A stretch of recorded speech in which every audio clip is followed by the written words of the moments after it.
My name is Krupa and today I will talk about building strong collaborative partnerships with families and communities to promote children's learning, inclusion and development.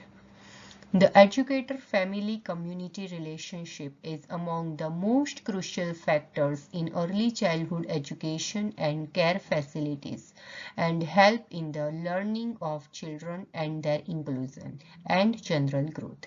Both the Early Years Learning Framework version 2.0 and the National Quality Standards note that effective educational practice relies on strong, respectful, and collaborative relationships.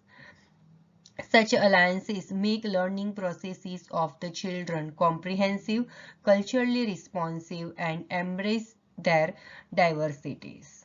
This addresses how teachers may establish and sustain such a partnerships, their value in fostering belongingness, being and becoming of children, and the strategies and illustrations that show the successful collaboration in these things.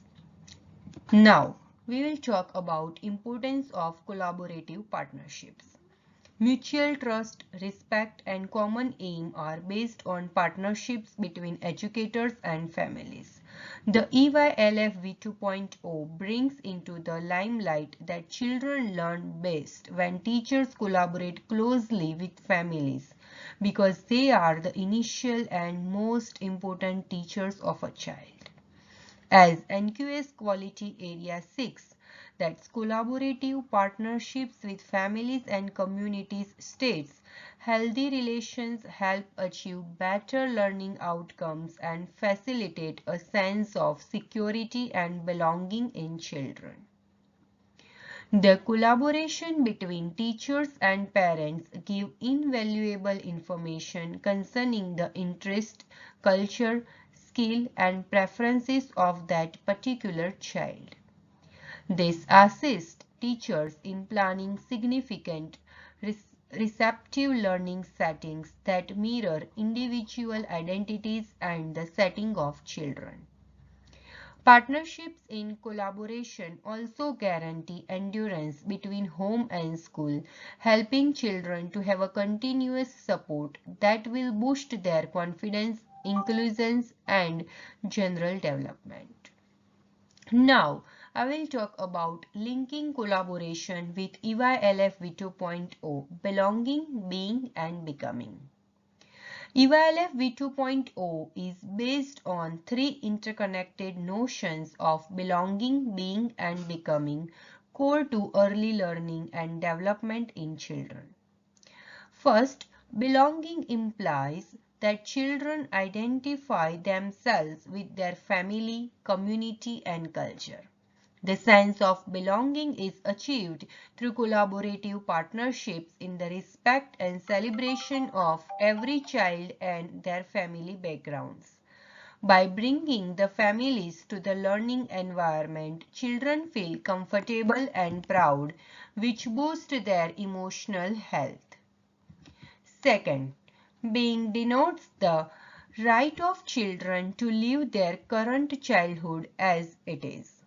Collaborations with the families help the teachers know what interests, emotions, and needs each child has at the moment. This will see to it that the teaching practices reflect the response to who the children are at that particular time and not just on what they will be in the future. Third is becoming. Becoming is an indicator of how children grow as they learn and acquire skills to learn more. By working together, families and educators equally have the role of nurturing the growth of every child. This combination fosters curiosity, confidence, resilience, and social competence. Now, I will talk about the role of families in children's learning. Families are important elements in children's learning and development. They are a source of language, values, and social skills in children as they are the first destination. When teachers involve the families as equal partners, they will be able to understand the experience of the children at home, their strengths and challenges. This allows teacher to design instruction that is culturally competent and attentive to the individual path of every child. As an example, the invitation of families to share their cultural practices, languages, and festivities by the educators will strengthen the identity of children and foster cultural competence in the center. These practices are constant with evaluative practice and cultural competence. And outcome 1. Children have a strong sense of identity, which is built upon the respect of diversity and inclusion. This approach has been supported by research. As stated in the framework of parental involvement in 2018, areas of collaboration between families and educators help children show better academic performance, acquire better social skills, and increase their self-esteem. Now, I will talk about the role of the community in early learning. There are good resources offered by communities that also extend learning outside of the classroom. Collaboration with local institutions, cultures, libraries, and health services can also be used to enhance the education of children and families. These licenses aid in making in early childcare education services respond holistically towards the needs of families and children, particularly needy families and those who are culturally diverse. As an example, by working together with indigenous elders, children can learn about local cultural knowledge and traditions, ensuring evaluative practice learning environments and promoting reconciliation and respect to Aboriginal and Torres Strait Islander cultures. In the same manner, collaboration with and respective libraries facilitate literacy and collaboration with the community health service facilitate that well-being of families. The NQS element 6.2.3 emphasizes the significance of community engagement, and it says that the service establishes relationships and applies to its community.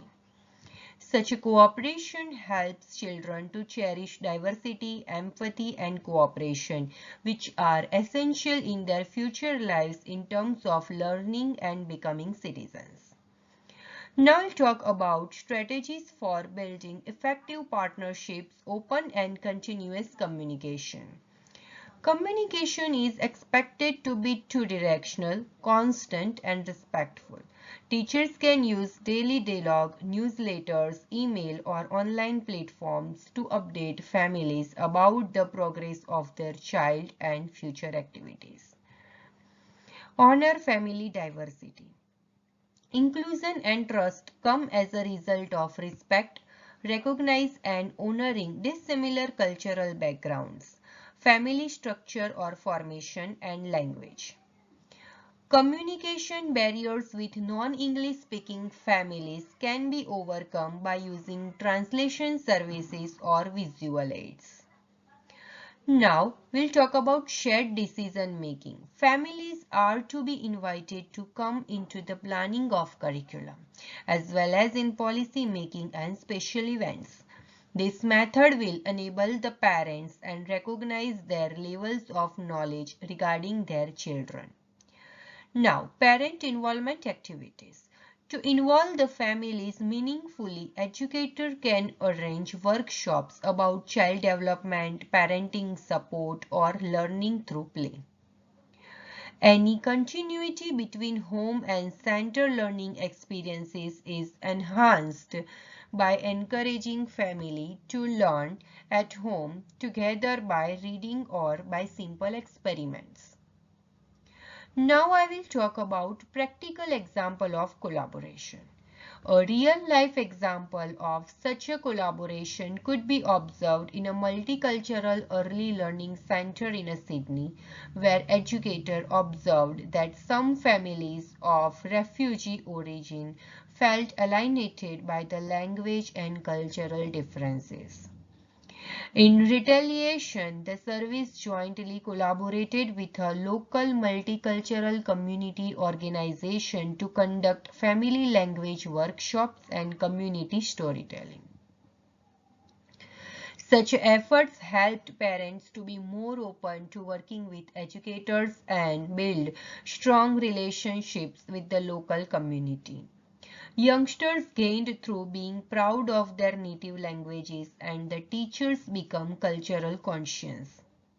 This practice was a direct expression of the EYLF principles of respect for diversity and aligned with NQS Standard 6.1 that encourages partnerships to improve the inclusion and well-being of children.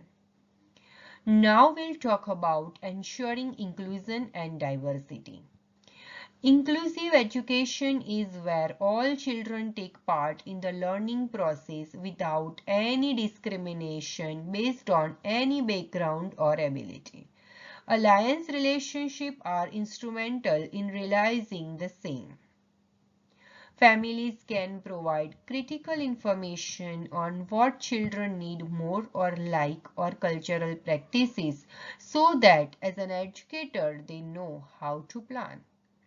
As an illustration, cooperating with parents of children with additional needs allows educators to organize the work of the external specialist, which lead to uniformity in the learning strategies.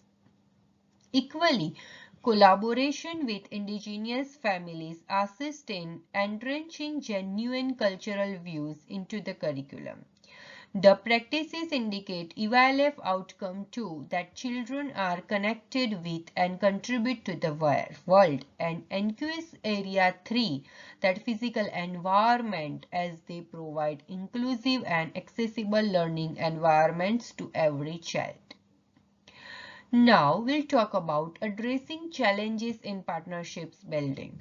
Although the advantages of working with others are quite clear and the absence of communication skills, time or expectations can be a problem.